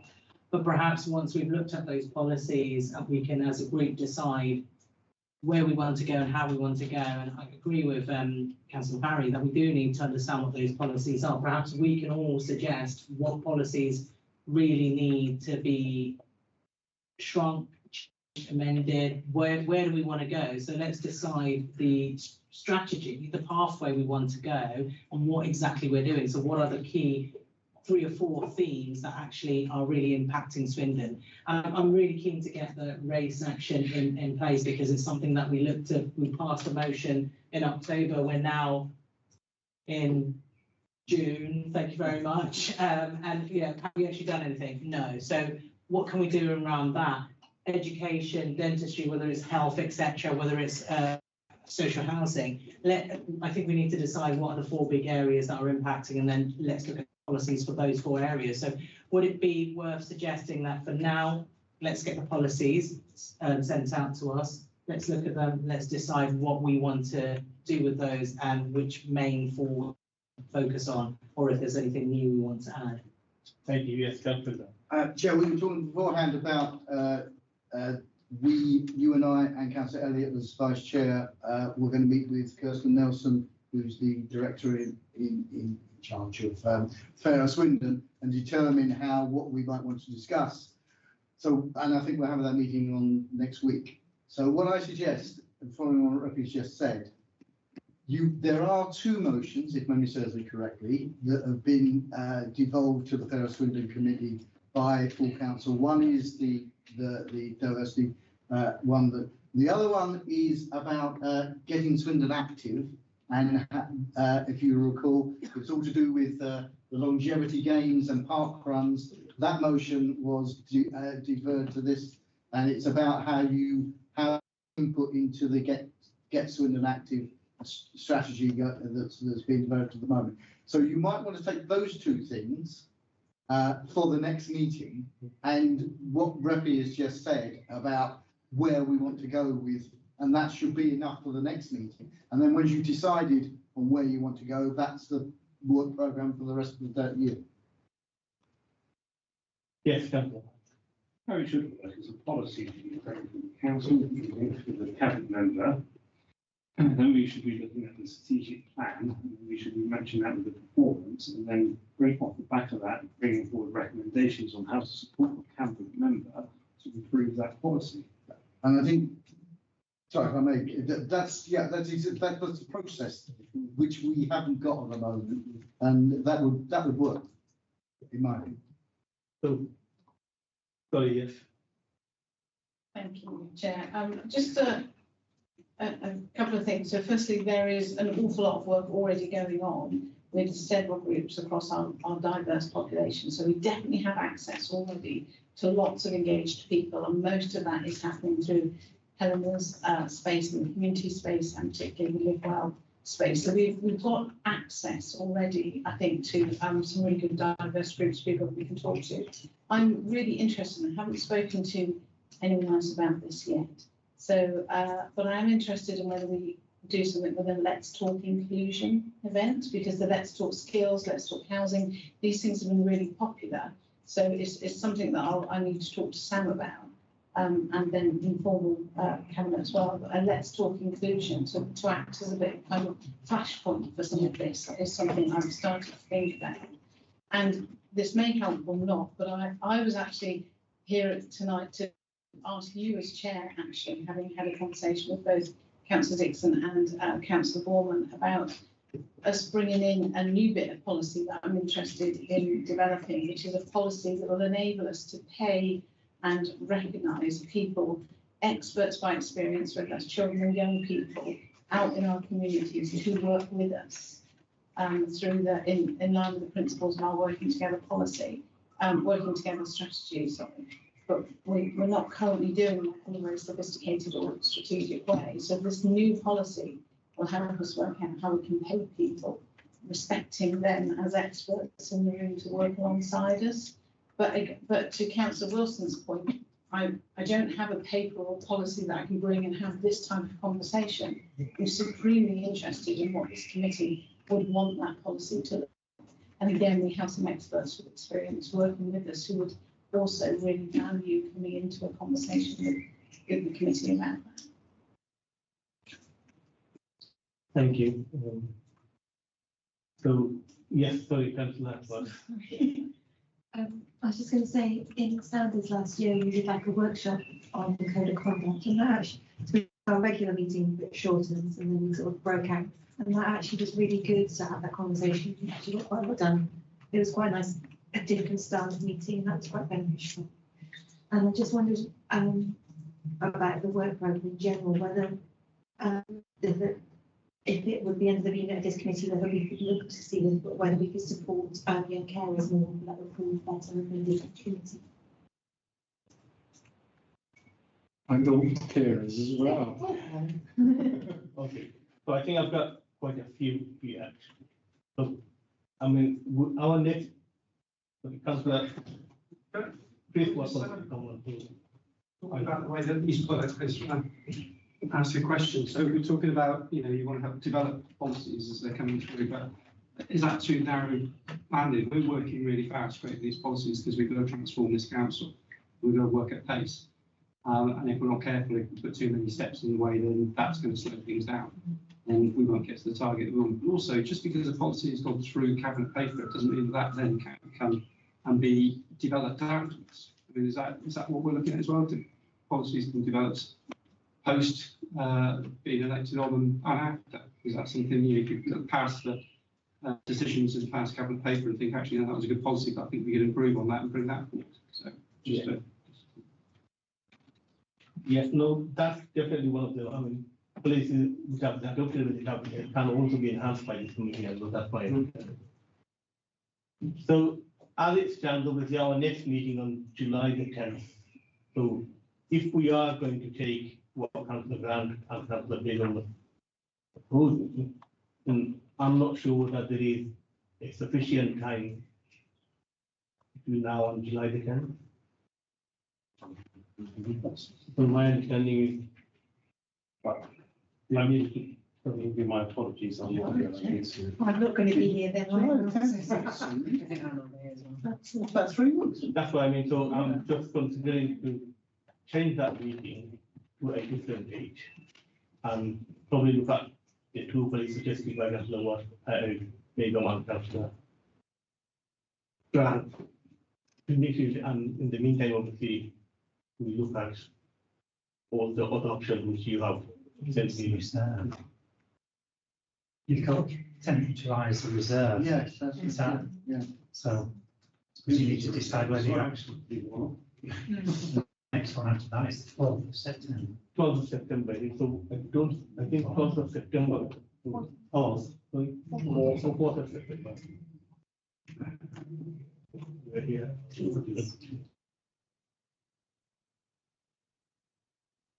if we left the next meeting to the 4th of September, then that gives sufficient time. Working group. We could, no. Thank you.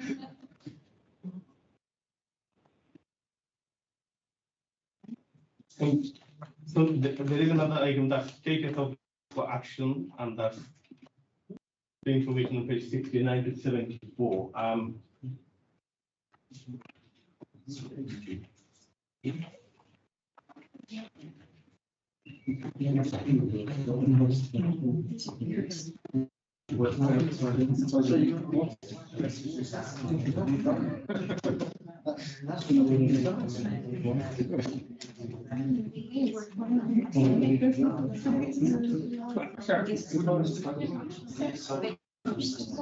Oh, that's fine. Thank you.